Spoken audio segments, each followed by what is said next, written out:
All right, let me get started. So welcome everybody, and we're very lucky to have Simon Devylder coming through town from the Arctic University of Norway.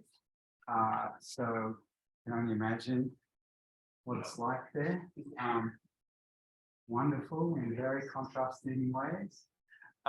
So he's on his way to the South Pacific to. Actually, we were just chatting before, so to Vanuatu, yeah. What's it? To Paamese.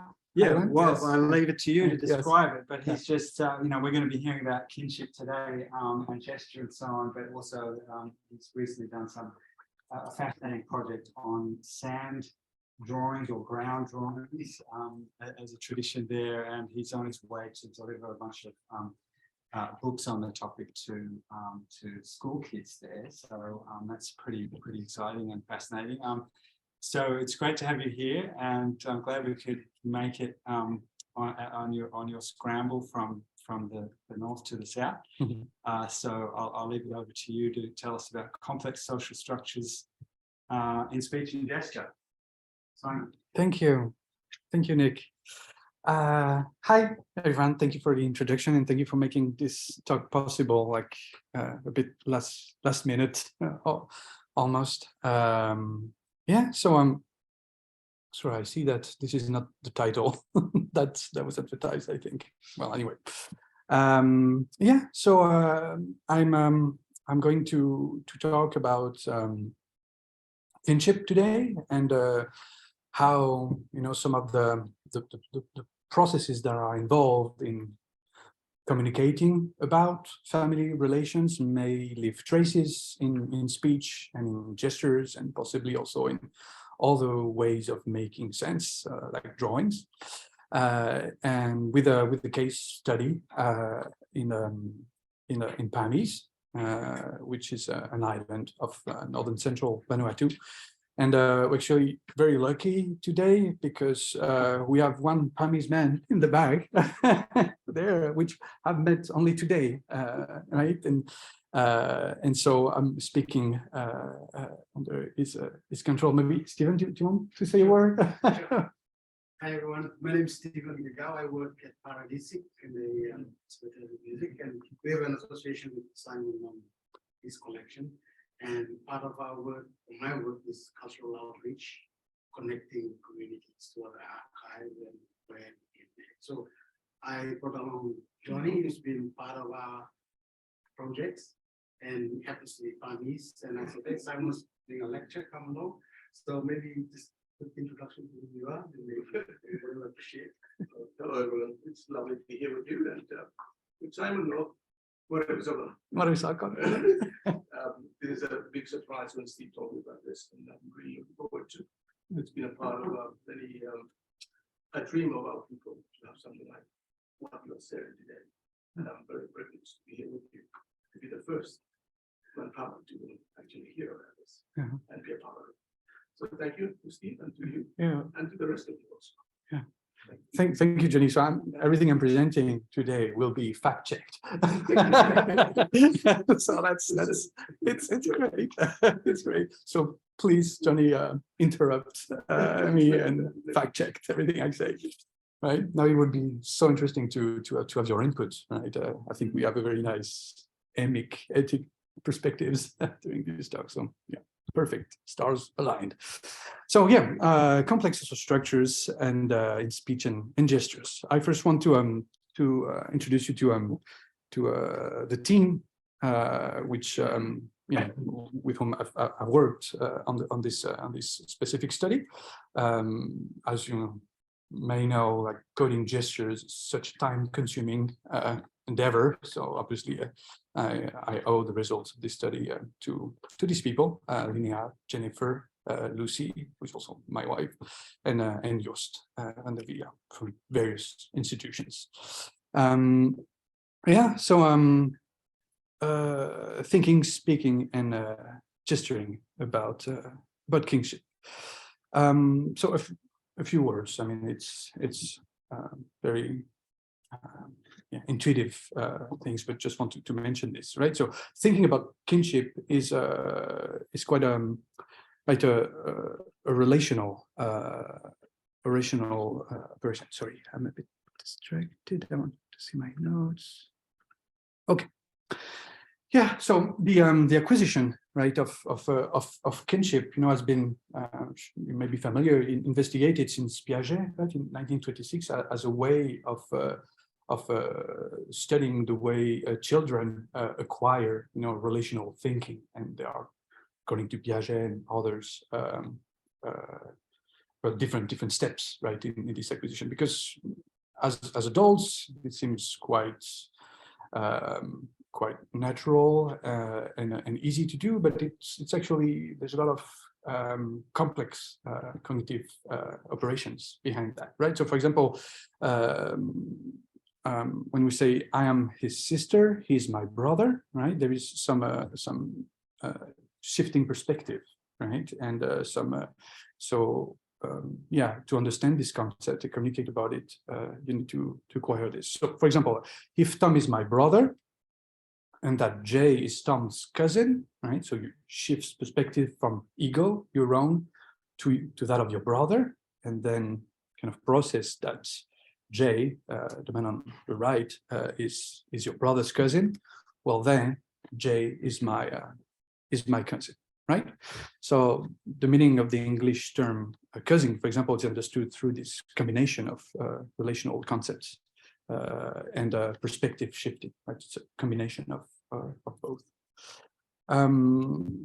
Yeah, so speaking about kinship, so I'm not exactly sure how much you would know about kinship, so this may sound either very obvious or not obvious at all, so please interrupt me if I'm spending too much time on details that everybody knows, or on the contrary, if something is not clear, please interrupt me. But as you may know, there are different ways people categorize family relations across the world.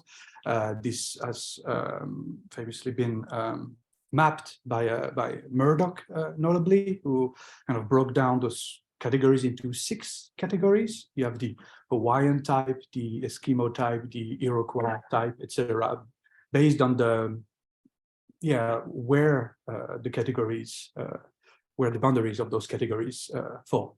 So, for example, in Hawaiian, right, in Hawaiian terminology for family relation, the term for brother and male cousin are the same, right? So that's in contrast to the English term for cousins and brother. Well, we have 2 different words, right, for this. So this kinship terminological systems have been studied in anthropology widely, right? It's one of the most investigated topic in anthropology, I think. And part of the reason for that is that it has been used as a way to understand the structure of societies, right? Like as if like kinship terminological systems, and how different terms for different relations will open the window into the structure of a society, right? So, for example, like why a reason, an analysis of why, for example, Hawaiian terminology is the same for the relation of brother and male cousin, is that marriage with cousins is prohibited in Hawaiian society. So by extension of the incestuous taboo between, like you're not supposed to marry your sibling.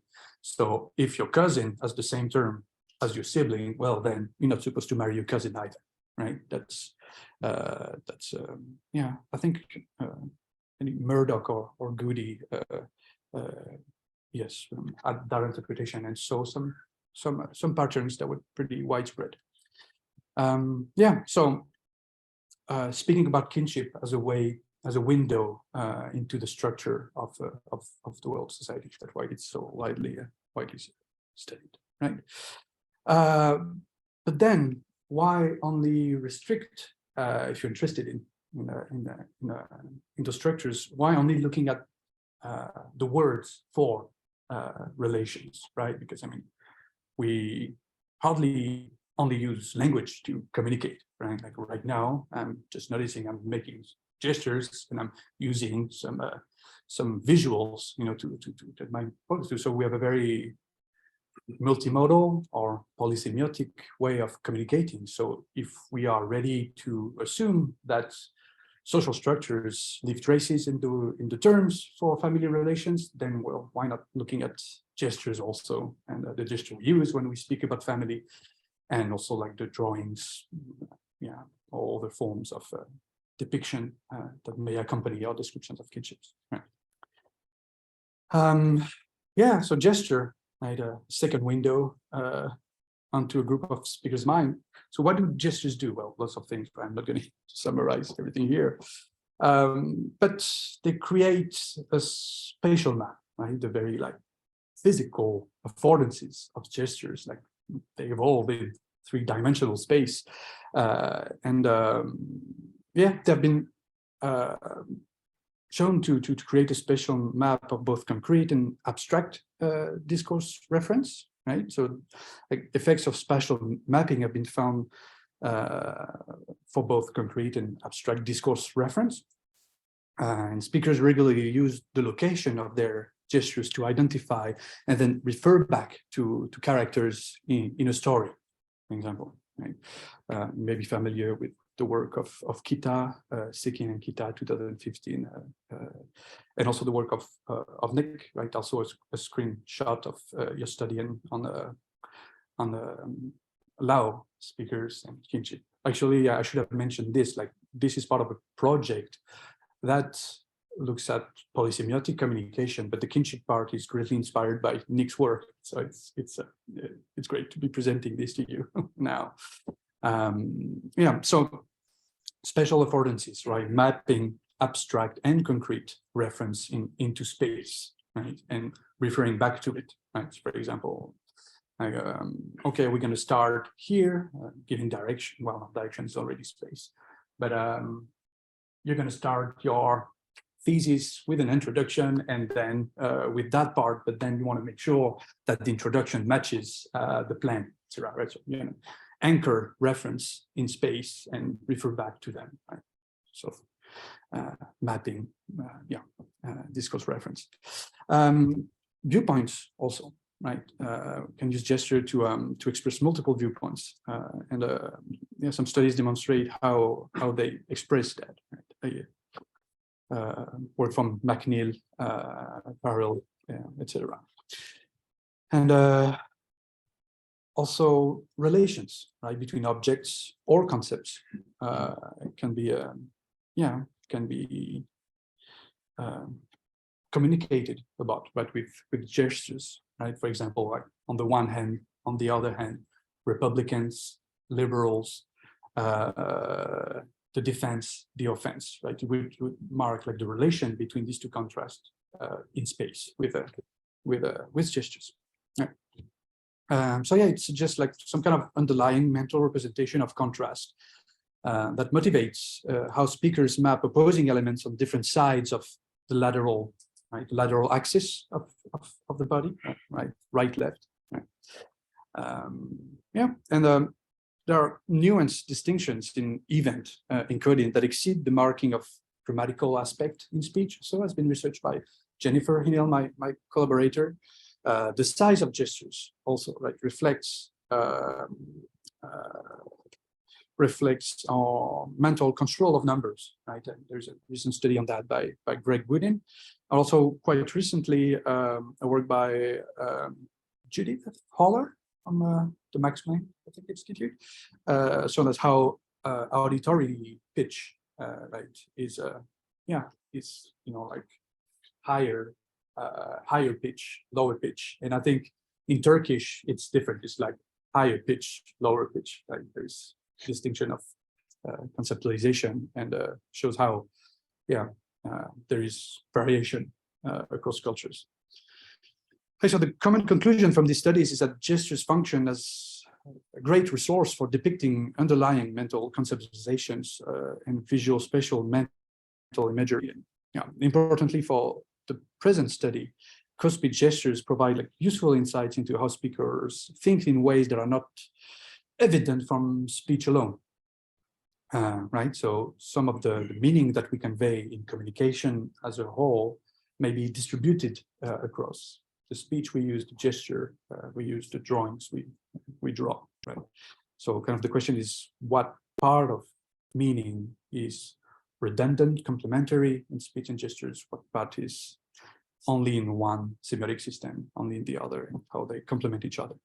Right, but so you can see where I'm going, like given the articulatory properties and the semiotic affordances of gestures, gesture as a semiotic system really feels ideal, right? Because it's inherently used to express viewpoints and relations. So I mean that's the core properties of kinship concepts. So I mean we should, in sum, we should look at how people gesture when they talk about family, because we may learn a lot from that.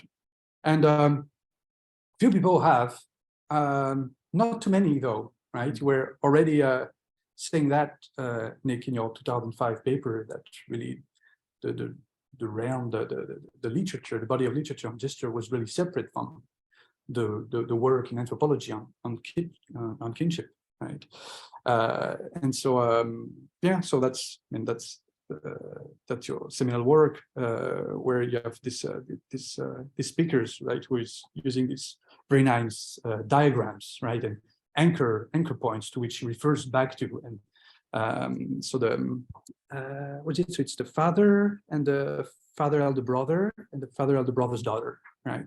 And how well you will need, right, those anchor points for the other relations to make sense, right? You need a father to understand the concept of a father elder brother, and you need the father concept and the father elder brother concept to understand how they relate to the father elder brother daughter, right? Yeah, so yeah, this is I mean this has been I mean, to the best of my knowledge, this is an incredible resources to better understand the way people conceptualize family relation and social structures more broadly, but it is still not very much exploited, I think.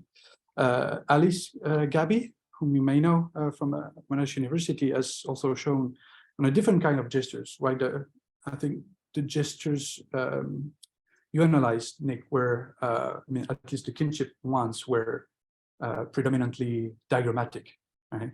The gestures that Alice used in her analysis of Kuchtayor kinship are kind of a different kind, right? They're more conventionalized.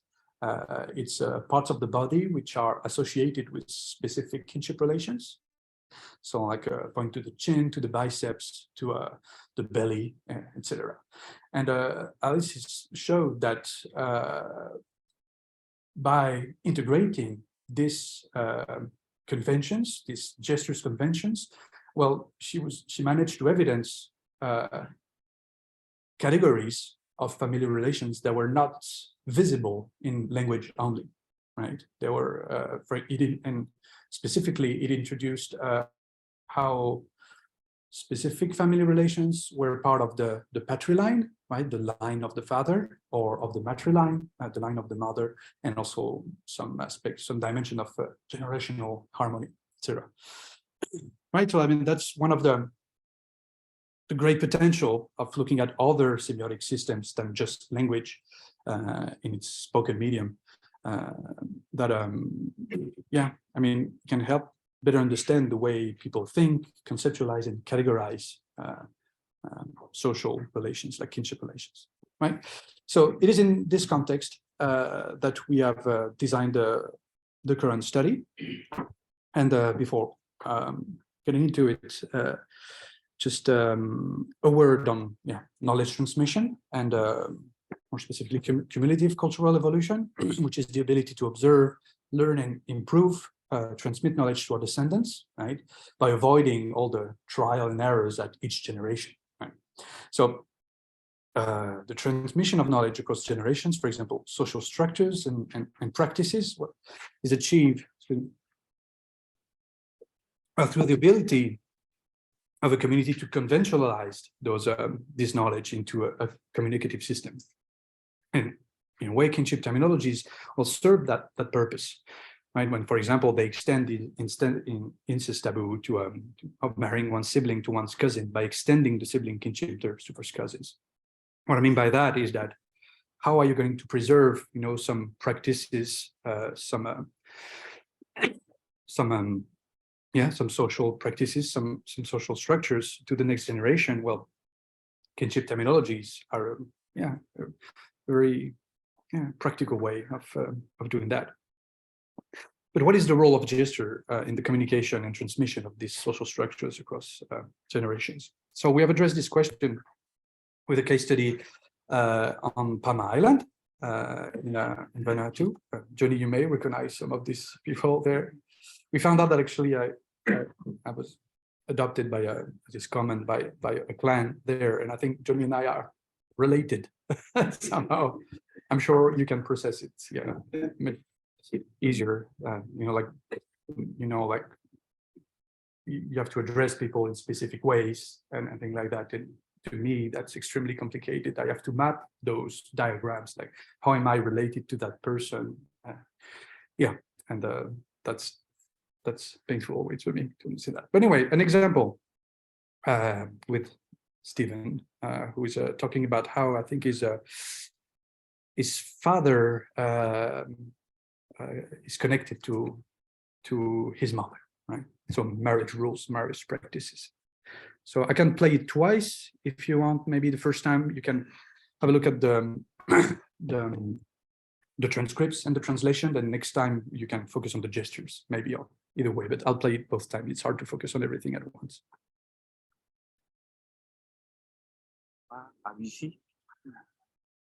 Yeah, then the sound is. Well, there are subtitles. Sakini musil custom tatanak pa abisi ila pagur mamona en custom ama ini visisi ale tatanak kurmamona. Okay. One more time. Can focus on the other modality. Sakini musil custom tatanak pa abisi ila pagur mamona en custom ama ini visisi. Yeah. So, and here I start speaking under the control of Johnny, but so I'll give some details. But this is part of kinship interviews, right? Where I've interviewed people about their families, to tell me about their extended family, how related to each other, what is the marriage practices, etc. So by transcribing hours and hours of video footage, I started noticing, just by eyeballing the data, what looked like a recurring gesture when people spoke about marital relations, right? And that's this gesture that Stephen is doing here. I'll play one more time. Sakini musil custom tatanak pa abisi ila pagur mamona en custom right? So in speech, like following one path, like namusil sise, I followed the path of my mother, or I followed the path of my father, and there is this like diagonal gesture. You see like outwards, and then sise. Sise means path. So noticing this, but just by eyeballing the data, we ask: is this a pattern occurring? Is this occurring at the same? Really, is it really occurring every time or most times that Paamese speakers are talking about marriage? Why? What is the meaning of this gesture? Does it have a meaning? What is the purpose, etc. Right. So the method we use to do that. Those are kinship interviews in the following, broadly the protocol that Nick wrote with Stephen Levinson, and we ask 5 questions. I have additional slides for details on that part. We can come back to that if you're interested. But so it included 40 native Paamese speakers, distributed like that. I was interested to see if there were some variation between people living actually on the island or living in Porvilla, right? It happened. I mean, on my small sample, there is no variation, at least not on the variables that we looked at, but still 20 people from Parma, 20 people from Villa, the capital. Yeah, and I asked them questions in Paamese, and to please think about, for example, please think about as many people who are part of your clan as possible. Can you tell me who they are and how they're related to you and each other? What is the traditional Paamese rules of marriage? How did your parents meet? How did you meet with your wife? Are you connected, etc. Right? So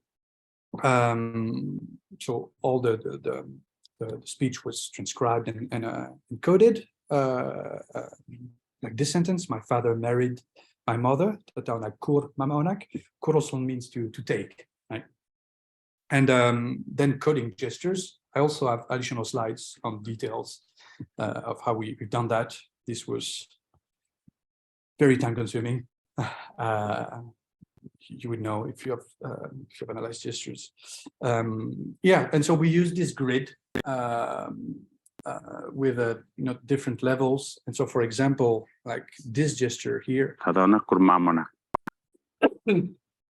was coded like that, right? As an M1, M8 gesture, right? How is it? Yeah, something like that. Yeah, so all this was coded in Ilan, and with information of whether it overlapped with speech and what was encoded in speech during those gestures. Yeah. Okay. So yes, then we've focused on two axes, right? Motivated by great work by Raz and also Fiona Jordan, an evolutionary anthropologist from Bristol, who's done amazing work on kinship, and who found with a large-scale study that they were looking for, whether kinship terminology were predicted or predictable by some social practices, and they found that marriage practices seem to have an effect on the type of kinship terminology society would use, and also patterns of descent, right? So whether a person inherits the membership to the core social unit, like a tribe, a family, from their father side or their mother side, or from both, right? So how do Paamese speakers encode descent, matriline, patriline in speech and all gestures? Was the first analysis, and the second one was addressing the question of how do Paamese speakers encode marital relation in speech and gesture, because these seem to be at macro level as an important social practice, determining maybe the structure of kinships. Okay, so here are the results of those analyses. So the first question. We found that descent, right, patriline or matriline, is coded in gestures with some regularities, and that the father side, right, so is most of the time significantly placed on the right side of the speaker's body. Yeah, do you agree, Charlie? Does it? Yeah, it's not counterintuitive. So well. And the mother side would be placed on the left, right?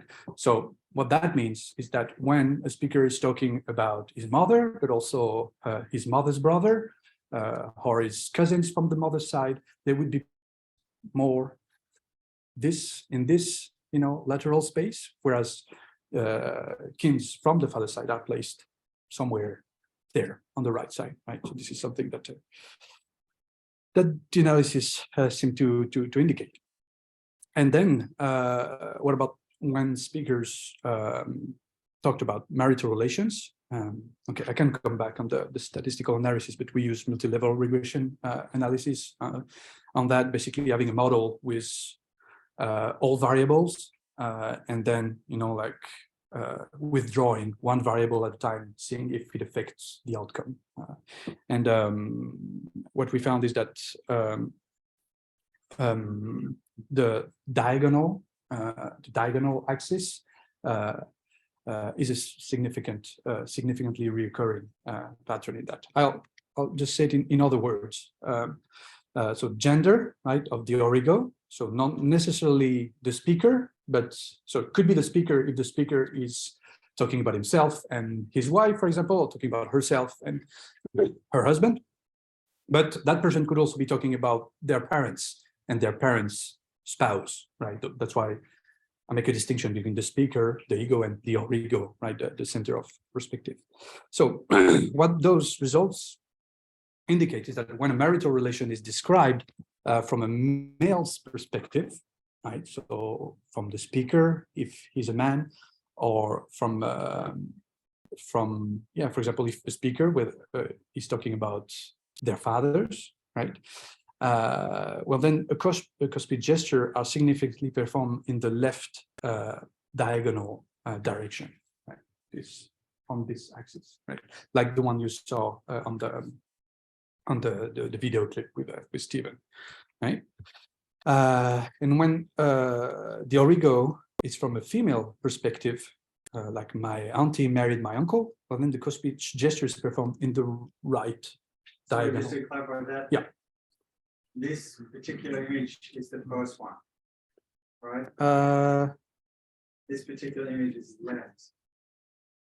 Yes. Okay. Yes, it is. Yeah, okay, good. Oh, excuse me. Yes. Wrong way around. Yeah. Yeah. I've been years on this data and I'm still confused. I still struggle so much. It's frustrating. Yeah. God, thank you for noticing that, Nick.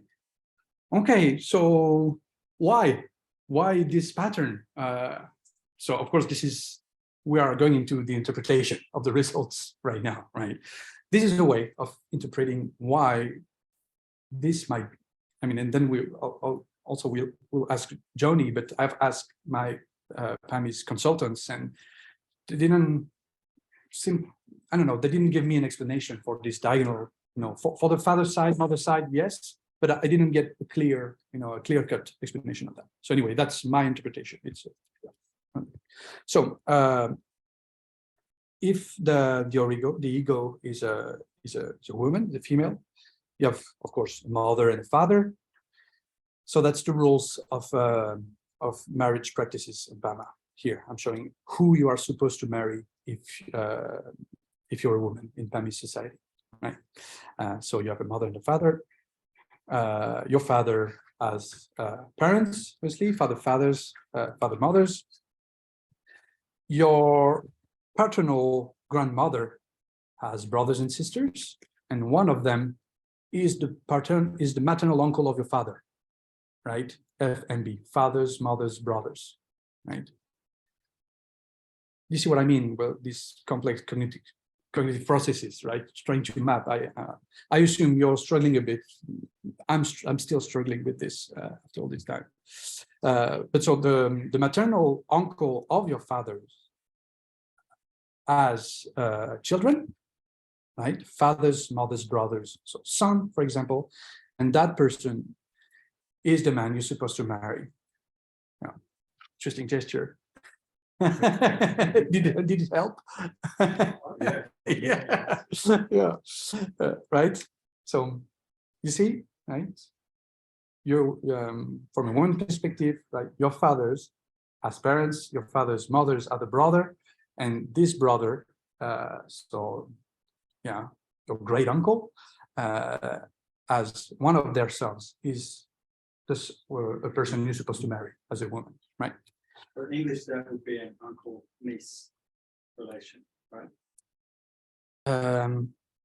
Is it? Would it be? You mean between like this the spouse relation here would be? Yeah, so it's that, well, not niece, that was not cousin to child. Yeah, okay. Right. Yeah, cousin once removed. Sorry, okay. Yeah. And you see there is a generational gap also, right? Yeah, I'm pointing this out because that plays a role in my interpretation of why the diagonal. Then from a male perspective, so you have parents, and you see that this Paamese is a patrilineal society, right? Like you're connected through your father's line, right? And in speech, that's what we mean when we say namusil sise tataunak, right? I followed the path of my father, right? But sometimes, that's the rule, but rules have exceptions. So not all Paamese people are married according to the traditional rules. Some people marry through their mother's line, or sometimes neither, but there is a way of negotiating those paths, right?